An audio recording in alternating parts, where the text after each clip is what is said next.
Satya Sando Jitendriya Atmavat Sarvabhuthanam Ekapriya Sritavam.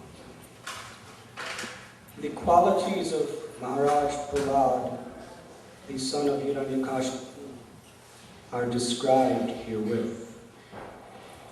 He was completely cultured as a qualified Brahmin, having very good character and being determined to understand the absolute truth. He had full control of his senses and mind, like the supersoul. He was kind to every living entity and was the best friend of everyone. To respectable persons, he acted exactly like a menial servant. To the poor, he was like a father.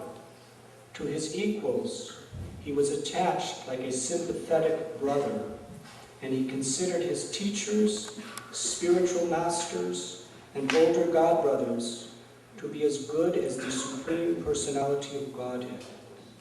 He was completely free from unnatural pride that might have arisen from his good education, riches, beauty, aristocracy, and so on. Purport by His Divine Grace, A.C. Bhaktivedanta Swami Prabhupada. These are some of the qualifications of a Vaishnava. A Vaishnava is automatically a Brahmin, because a Vaishnava has all the good qualities of a Brahmin. Samodamastapasocham kshantir arjavam evacha jnanam vijnanam astikyam ramakama svabhavajam. Peacefulness, self-control, austerity, purity, tolerance, honesty, wisdom, knowledge, and religiousness. These are the qualities by which the Brahmins were. These qualities are manifest in the body of a Vaishnava. Therefore, a perfect Vaishnava is also a perfect Brahmin, as indicated here by the words, Brahmanya Shila Shambhana. A Vaishnava is always determined to understand the absolute truth. And to understand the absolute truth, one needs to have full control over his senses and mind. Prahlad Maharaj possessed all these qualities. A Vaishnava is always a well-wisher to everyone. The 6 Goswamis, for example, are described in this way. Dhira dhira jana priyo. They were popular with both the gentle and the ruffians. A Vaishnava must be equal to everyone, regardless of one's position. Atmavat. A Vaishnava should be like Paramatma.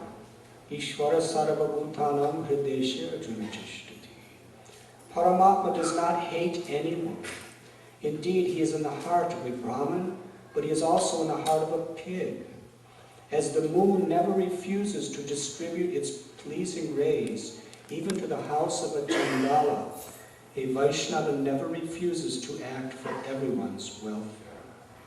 Therefore, a Vaishnava is always obedient to the spiritual master, Arya. The word Arya refers to one who is advanced in knowledge. One who is deficient in knowledge cannot be called Arya. At the present, however, the word Arya is used to refer to those who are godless. This is the unfortunate situation in Kali Yuga. The word Guru refers to the spiritual master who initiates his disciple into advancement in the science of Krishna consciousness or Krishna consciousness, as stated by Srila Vishwanath Chakravarti Thakur, Shri Bhagavan Mantro Adeshya Ke Gurav Ekyataha. Today is the appearance day of Lord Narasimha Day, one of the most important festivals observed by the Vaishnava community. Bhaktivinoda Thakur has told us that we should very sincerely, helplessly pray to Lord Narasimha Dev to remove the obstacles that are on the path of devotional service. In this age of Kali Yuga, at every moment, there is potentially unlimited obstacles that come on our path to impede our progress. And actually, we are helpless.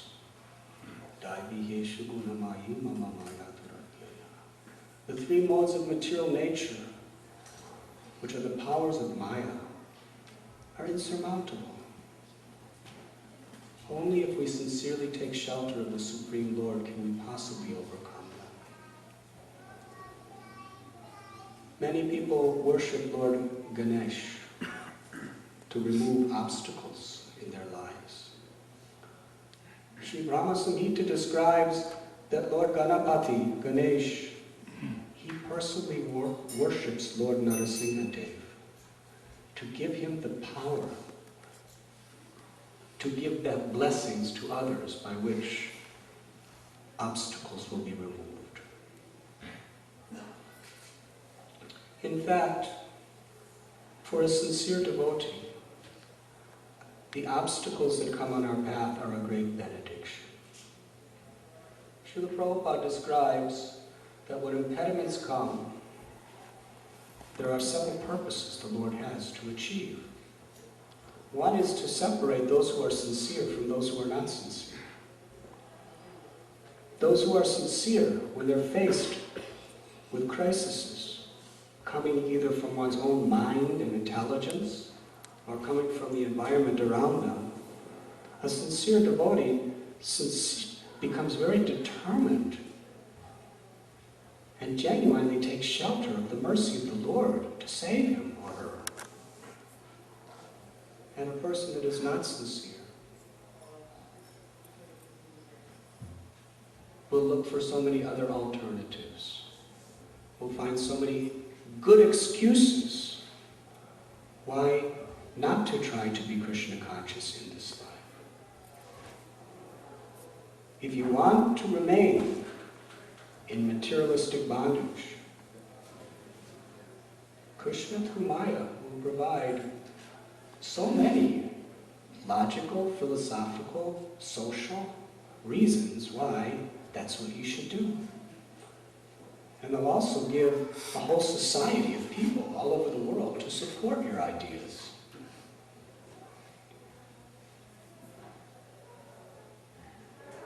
Obstacles also come because for a sincere devotee, they give him a chance to make greater advancement.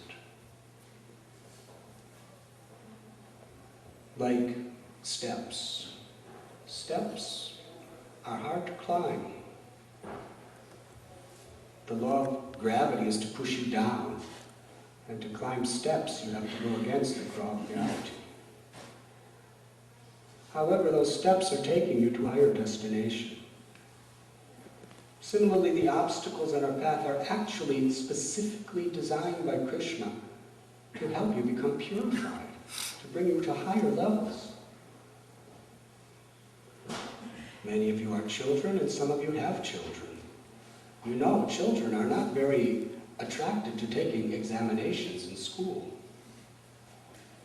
because they have to work very hard. There's a great threat that they may fail. Well, every teacher and every parent knows that the examinations are necessary to make the children very, very serious and prepare themselves.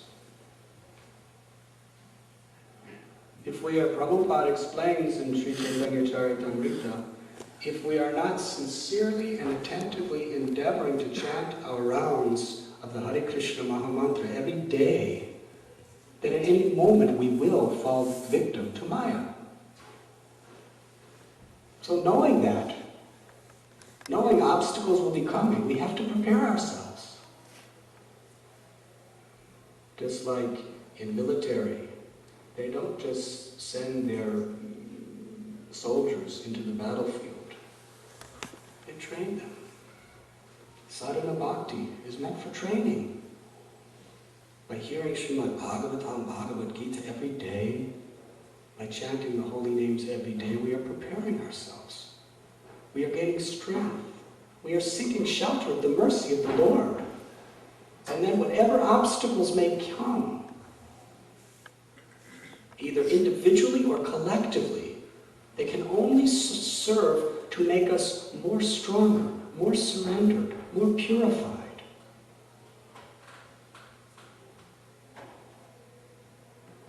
At New Vrindavan in our history, I remember it was just a very little community, a few people walking around in the mud.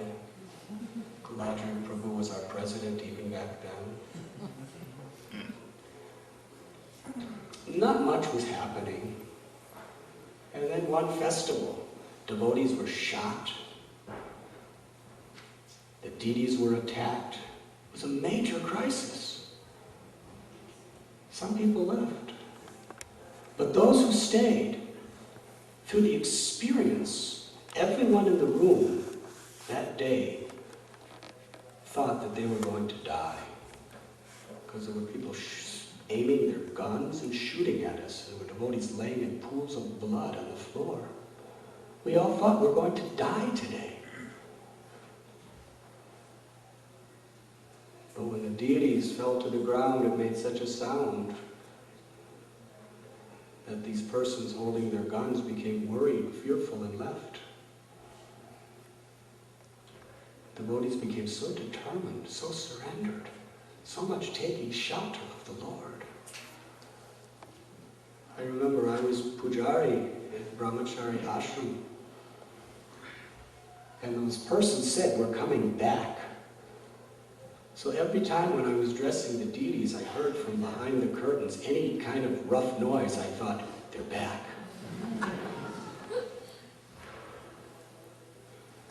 And from the core of my heart, I was just praying to Radha Vrindavana, let me give my life but not betray you. Praying, even crying. Let me die, let me be tortured, but please don't let me betray you. And the whole community was in that mood. And from that determination, that surrender, that commitment, Prabhupada's palace was built, this temple was built, the whole community was built. That terrible crisis, which was beyond anyone's expectations, something no one ever wants to go through, was actually a stepping stone, individually and collectively, for incredible devotional service to be performed. For those who are actually pure, the Lord puts them in difficult situations just to show the rest of the world how to respond to those difficult conditions, to glorify his devotee. That is the subject of Prahlad Maharaj. Why was Prahlad Maharaj so dear to the Lord? How is it that little 5-year-old Prahlad was protected under the most incredibly impossible situations? This verse just describes it. This was his qualities. He was eager to understand the absolute truth. He was very gentle, so very humble. Even though he was the leading son of the king of the universe, he had no false pride. He was a menial servant to his superiors. He was the most loving, gentle friend and brother to his equals. He was like a father to the poor. He was perfectly compassionate, willing to sacrifice his life to uplift the fallen.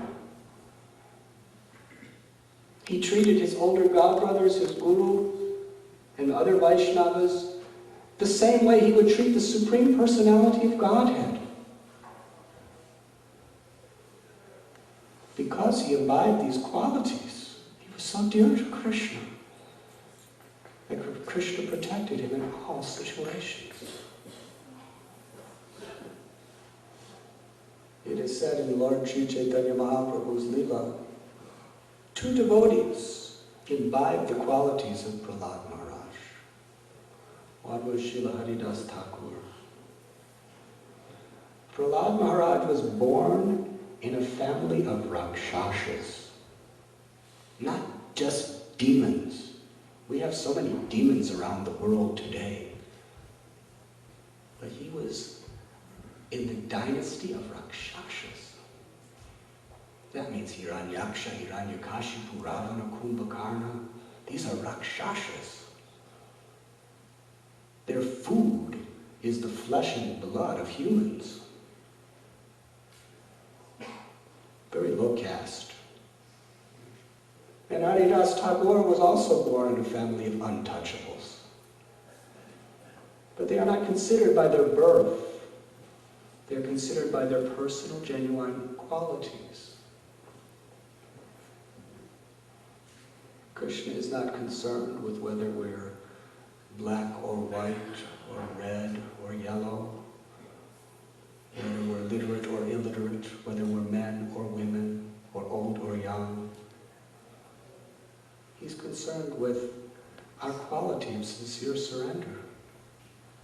Gajendra was an elephant. But because he had devotion, he was delivered. Hanuman was monkey. Prahlad was a Rakshasa by birth. And Haridas Thakur was a Malecha, Yavana. But they all have one thing in common: complete dependence on the mercy of the Lord, and the spirit of being the servant of the servant of the servant of the servant. No desire for respect, no desire to enjoy, simply the desire to serve others. That is real beauty. Beauty isn't a nice looking face or a particular shaped body. Real beauty is a person's character, humility, compassion, devotion. That makes a beautiful person. That was Prahlad. Prahlad Maharaj is really the subject matter of this particular Leela of the Srimad Bhagavatam. To understand the glories of Narasimha Dev, we must understand Prahlad Maharaj. In fact, Narada Muni tells King Yudhisthira that wherever devotees are discussing the glories of the Lord and his devotees, Prahlad Maharaj's name and topic will naturally come forward. Briefly, I would like to go through the story.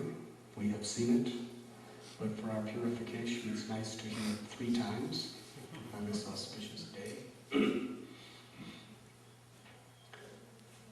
Hiranyakashipu was outraged because his most obedient, loyal disciple and brother, Hiranyaksha, was just killed by Vishnu in his form of Varahadev. On Hiranyakashipu's order, Hiranyaksha picked up his mace and traveled throughout the entire universe, conquering planets, conquering demigods, getting masses and masses of wealth and support, all for Hiranyakashipu. When Varahadev killed Hiranyaksha, the children of Hiranyaksha, the wife of Hiranyaksha, they were terribly aggrieved. And it's amazing how people see things according to the relative circumstance that they're in. Hiranyaksha's family was thinking that Hiranyaksha was just such a nice, gentle, moral, good person. And Varahadev was such a wicked, rascal demon. And he killed our father. He killed my husband. They were very, very much upset. So Hiranyakashipu Hiranyakashipu, he was a very, very good philosopher. He knew the Vedas thoroughly. He began to explain that you are crying now, but you should understand that the soul of Hiranyaksha is eternal. These material bodies are very temporary. You should not grieve for the dead bodies. He told a story from the Puranas of Suyagya, who was a great king. He died in the battlefield. His hair was scattered, his teeth were clenched to his lips. He was laying there full of blood. And his wives, the queens, they were lamenting bitterly, holding on to his feet, crying out, "Oh, how cruel is Providence! Why have you left us, our husband? Who's going to take care of us? Your affectionate words and glances will no longer be upon us. How will we live? Who will take care of the family?" And the people came by and said, "It's time to perform the last rites." But they held on to his body. They wouldn't let it go. So Yamaraj, feeling compassion, disguised himself as a little child. Because when children speak, people listen. When adults speak, people don't listen so much. But when a child speaks philosophy, everyone's in rapt attention. So Yamaraj came as a little tiny boy. He saw the ladies weeping and crying, holding on to the dead corpse. He said, "Alas, how powerful is destiny. What an illusion. Look at me, I'm just a tiny little child, and I'm roaming throughout the world. I have not been eaten by ferocious animals. I have not starved. God is protecting me. Why are you so attached? Don't you know the difference between body and spirit? Why are you lamenting, wasting precious time?" Then he told the story of the Kurari bird. One family of birds. The wife bird got trapped in a hunter's net. And when the father, her husband bird, happened to see this, he was just standing over the net, weeping and crying, lamenting, "How will I live without the affectionate embrace of my beloved wife? What will I do without her association?" And as he was grieving and lamenting, his cries attracted the attention of the hunter, who shot an arrow through his head, and he fell in the net. Hare Krishna. This is Hiranyakashipu telling. Nice story.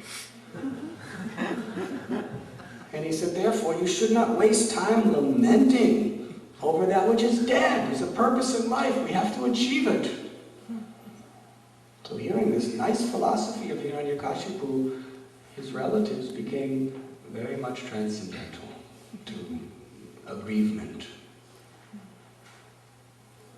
Srila Prabhupada explains to us how the big asuras, they know the Vedas. They're all philosophers. Not the kind today, they're little asuras, but the big asuras, they get their powers by studying Vedas, by performing yagyas, by getting benedictions of demigods. The difference between asura's knowledge and a devotee's knowledge is an asura has all the knowledge, but he doesn't want to serve Krishna. He wants to use it for his sense gratification. And a devotee wants to use all that knowledge for the purpose of seva or service, to purify his heart.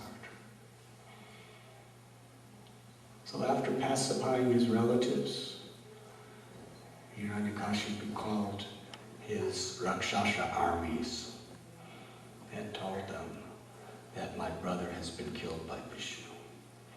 Therefore, I vow to kill Vishnu. My brother was very fond of drinking blood. So I will cut the head from the trunk of Vishnu and drink his blood just to satisfy my brother. Now you go. You go to wherever there is Goshalas, cows are protected, kill the cows, burn the goshalas. Wherever there's the political buildings of the government, tear them down and destroy the politicians. Wherever there's Brahminical sacrifice, stop the fat sacrifice, kill the Brahmins. Wherever there's schools, educational facilities, burn them down, terrorize the entire universe. Which they did. And the pious persons all over the universe were tormented. Meanwhile, Hiranyakashipu wanted to become infallible. So he went to Mandara Hill, performed tapasya. What he did, something we can all do, but not like him. He stood on the tips of his toes with his arms raised. How many can do that? How many can do it for 100 celestial years without moving? That is what Hiranyakashipu did. 100 celestial years, no food, no water.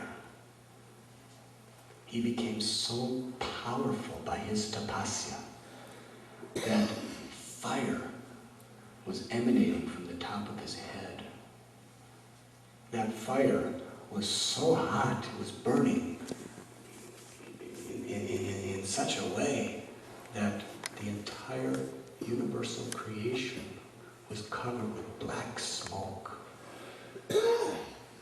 Even the people in the higher planets were being scorched. It was unbearable. So they approached the demigods.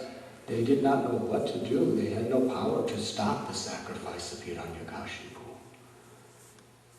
So they went to Lord Brahma. They prayed to Brahma that we will tell you the motive of Hiranyakashipu. We heard him speaking. That he wants to be the Lord of the universe. He wants to conquer all the planets. He wants to conquer you and take your position and become immortal.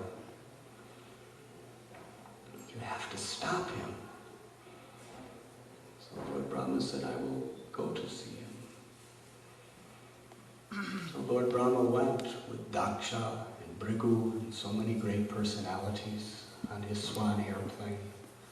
He descended to Mandara Hill. He just saw smoke and fire, but he couldn't see Hiranyakashipu anywhere. The reason was, in the course of the time, an anthill completely consumed his body. And the ants from the hill were eating him, and he wouldn't move.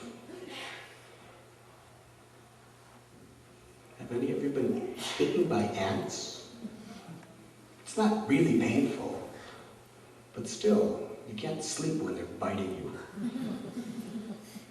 But he was being bitten by ants for so long that they consumed all of his flesh and drank all of his blood. All that was left was his bones. There was a skeleton on the tiptoes with his arms raised. But somehow or other, because of his determination and his mystic powers, he was able to circulate his life air in his bones to keep alive. When Lord Brahma saw this, he was astonished. It takes a lot to astonish Lord Brahma. But Hiranyakashipu did it. So he sprinkled water from his kamandalu, and Hiranyakashipu became illustrious, golden complexion, powerful, powerful body. He offered those dandavat obeisances and began to offering prayers to Lord Brahma as the Supreme Lord. And after offering these prayers, he ended by beseeching Brahma for benediction of immortality. That I will not be killed by any creature created by you, Lord Brahma. I will not be killed by any man or any animal or any fish or anything, bird of the sky. I will not be killed either inside or outside, either in the air, on the land, or in the water, either day or night. I will not be killed by any demigods, any yakshas, any rakshasas, any gandharvas. Brahma said, I grant you all of these boons. Hiranyakashipu became ever more intoxicated with arrogance that now he was immortal. Hare Krishna. How much he terrorized the universe. He went right into Indra's Loka, the king of the heavens, and just kicked him out. Hiranyakashipu was sitting on his royal throne, bedecked with coral and rubies and gold and jewel and diamonds. He asked Prahlad, very affectionately, with tears in his eyes, you are going to the school of Sanda and Amarka, the sons of Sukracharya. Please tell me, what is the best subject you have learned?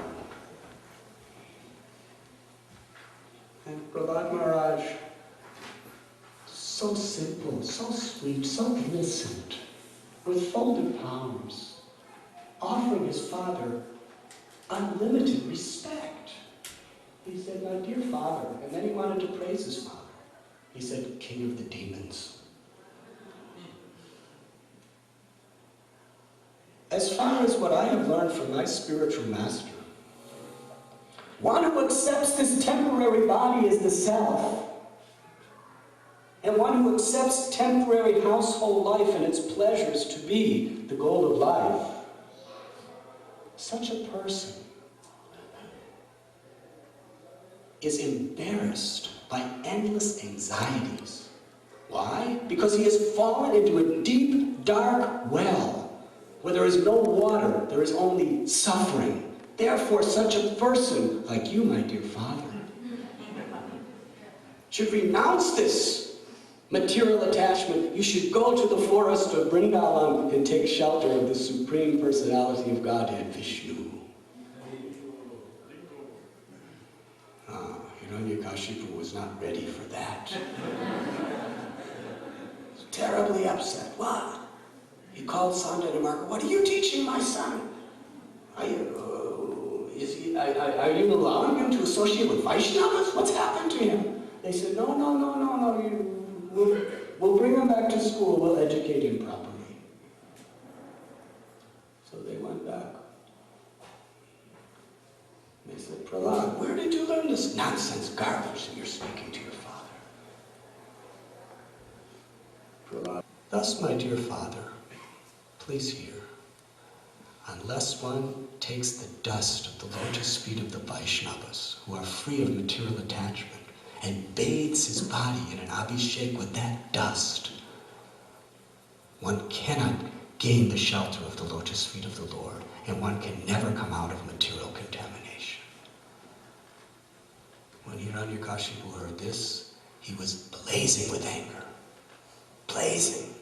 He pushed Prahlad off of his legs, and cried out, he is my enemy.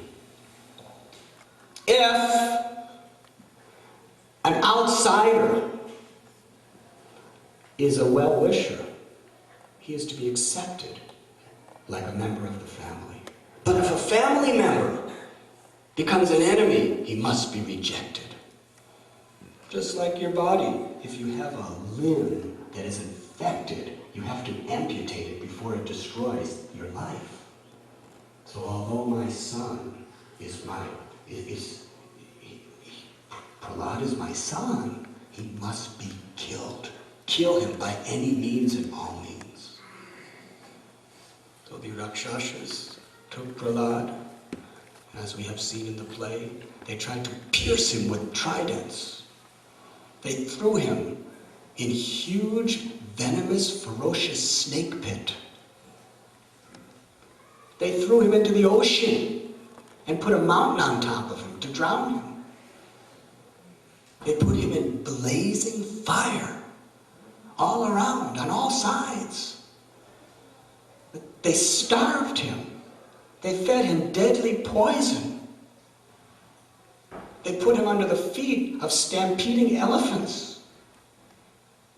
Prahlad never resisted. He just continued to chant the holy names of Krishna with love and devotion.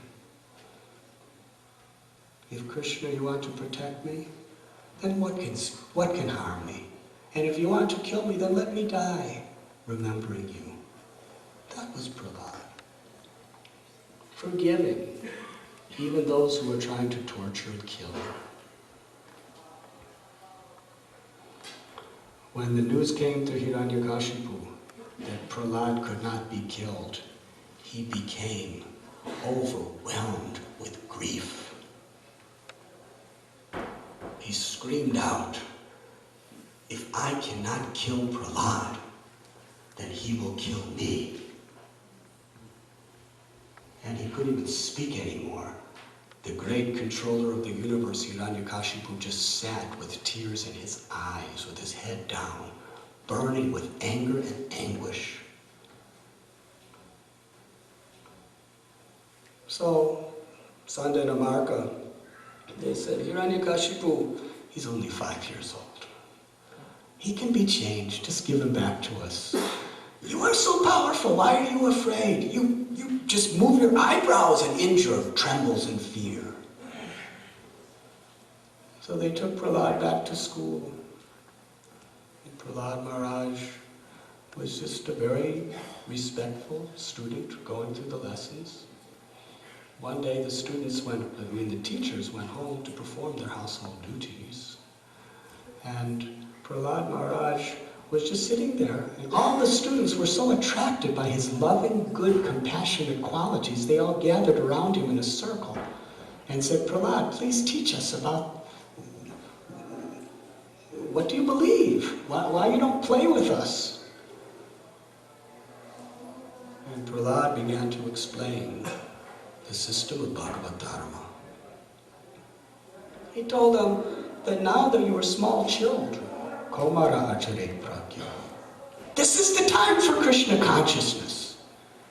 Don't wait. Death can come at every moment. The foolish materialistic people in this world, at the most they live 100 years. 50 of those years of a materialist is finished just sleeping, which is like death.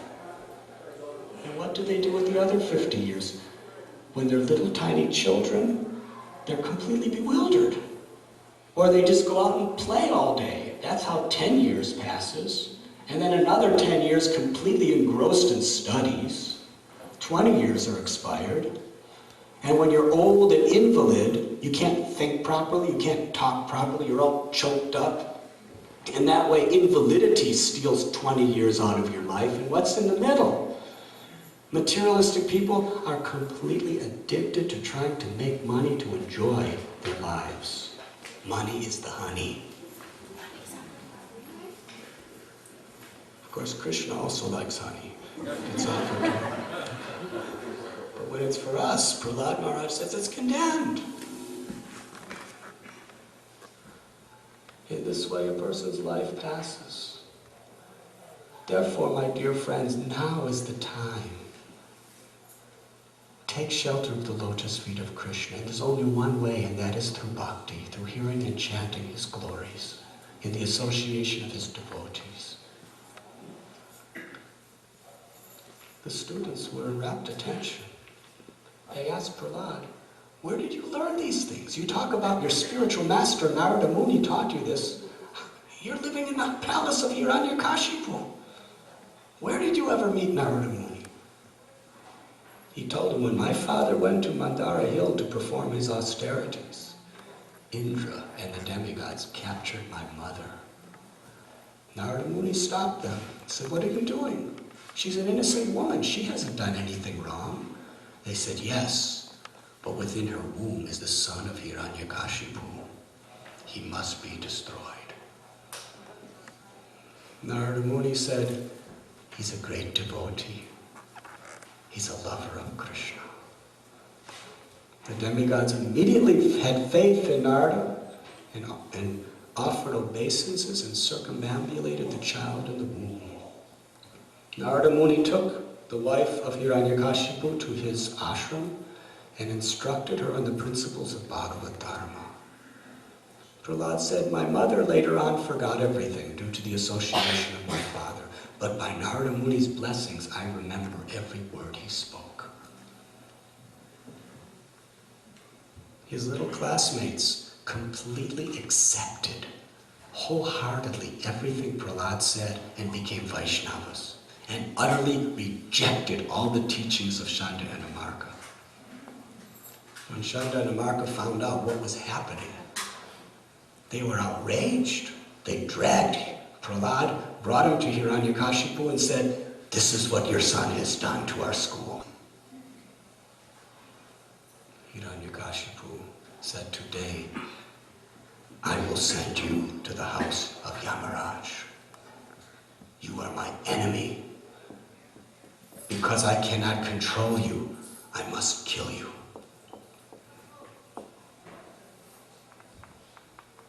Hiranyakashipu got off of his throne, took out his sword, and his eyes were glaring in rage.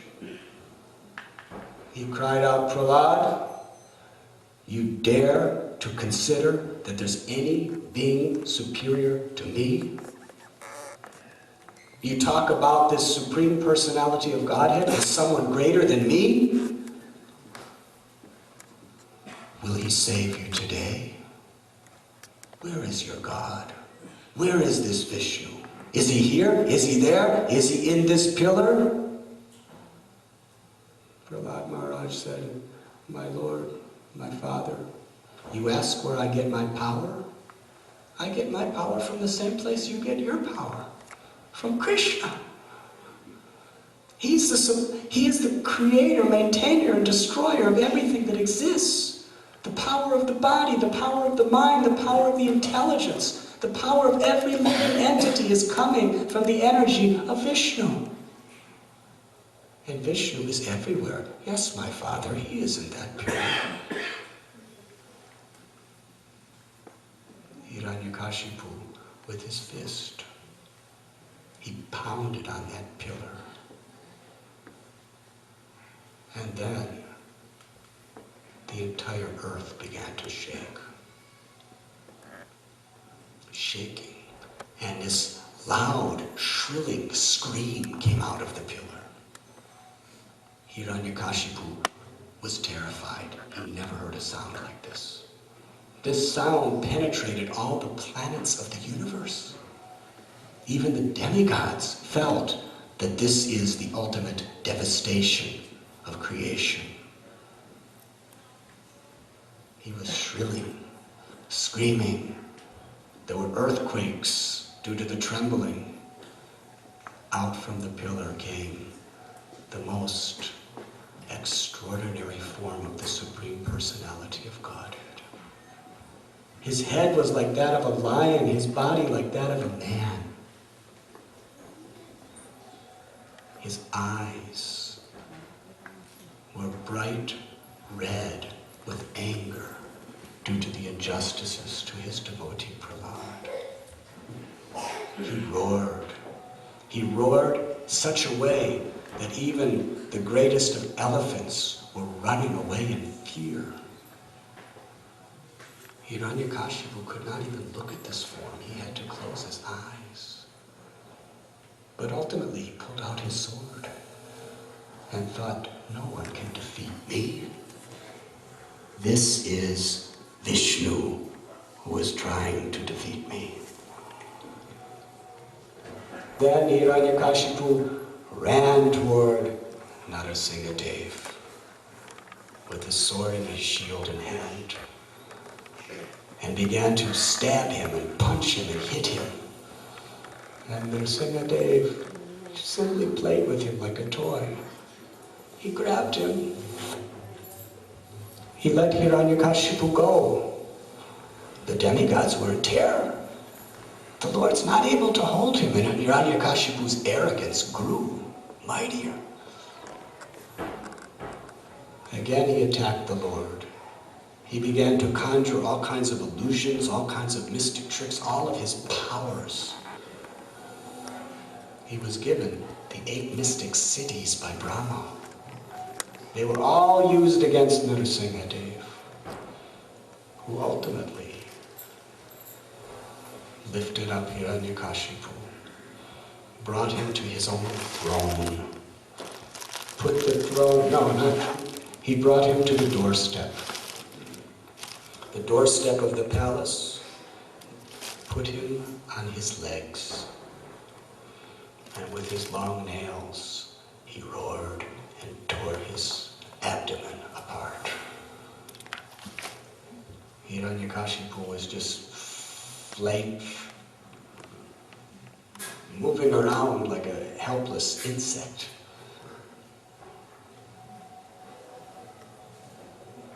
After killing Hiranyakashipu, Narasimhadev took his intestines full of blood and put it around his own neck as a garland of victory.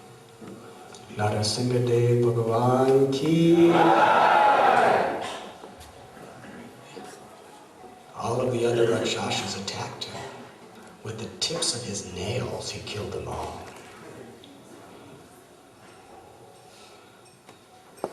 After everything was finished, Narasimhadev sat down on the throne of Hiranyakashipu, roaring. The demigods came and began to offer flowers, beautiful prayers, but they could not pacify him. The demigods were fearful to approach him. They called Lakshmi Devi and said, "He's your consort, your husband. Please pacify him." She said, "I have never seen such an extraordinary form of my husband like this. I cannot go near him." Ultimately, Brahma went to Prahlad and said, "Prahlad, please, make him peaceful."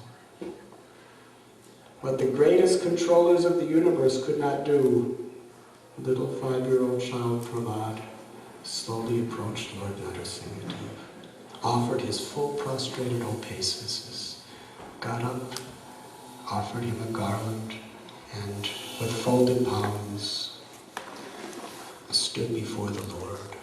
The Lord was so attracted that he placed his hand on Prahlad's head. Prahlad was completely purified of all material contamination by the touch of the Lord, and his body was trembling in ecstasy. And by touching Prahlad, Lord Narasimhadev became peaceful. So very peaceful. Lord Narasimhadev was affectionately dealing with Prahlad in the most intimate, loving, fatherly way. Prahlad Maharaj then offered beautiful prayers. But who am I? I'm just a son of the demons. What is my qualifications? I have none. But you are so merciful, my Lord, that you are giving me the words to praise you. Thank you. Lord Narasimhadev offered Prahlad any benediction he wanted. Prahlad said, "I'm your devotee, client. If my service, if my surrender, if my devotion is for something in return, that's not devotion, that's business."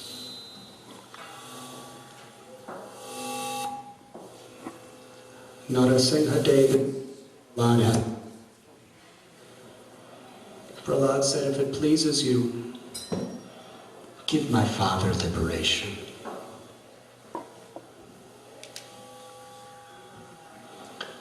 And as far as I'm concerned, there are many saints, yogis, rishis who go to the Himalayan jungles to be away from society for their own living. But I do not want to be like them. Let me be in the cities, the towns, the villages, wherever there's a fallen soul. Let me help them to understand you and love you. He rejected even going to Vaikuntha. He simply wanted to preach the message of the Lord out of compassion. Prahlad Maharaj, the example of Vaishnava. Our own beloved Srila Prabhupada, on so many occasions, spoke on this topic.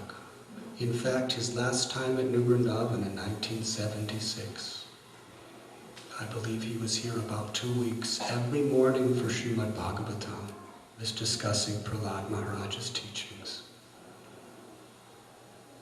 And he is so lovingly giving us the association of this Mahajan. So on this most holy and auspicious day, let us go deeply into these pages of Srimad Bhagavatam with Prabhupada's purports and really understand the divine message of this astonishing Leela. Let us, Prahlad Maharaj, let us struggle to follow in the footsteps of Prahlad Maharaj, to be the servant of the servant of the servant of the servants of Prahlad Maharaj, to remove the obstacles in the path of devotion. In fact, Srila Prabhupada taught us to this of Lord Nrsimhadev names 6 times a day to beseech Lord Nrsimhadev to protect our devotion, to protect our vows, protect International Society for Krishna Consciousness, to protect New Vrindavan.